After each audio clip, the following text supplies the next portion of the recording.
Hello, my name is Michael Wang from PCBMay. Today, I'm just showing the wave soldering.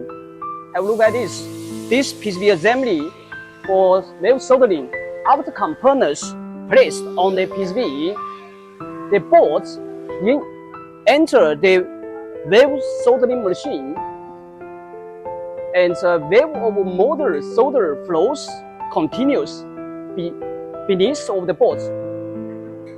As each board passed over the wave and the solder automotive board to the exposed metal pads and components list. Wave soldering is ideal for through holes, components, and high volume production. Is guaranteed uniform enjoys and high efficiency and excellent electronic reliability. At PCBMay, every detail matters, from solder quality and inspection to deliver high quality PCB to our customer. Thank you for watching.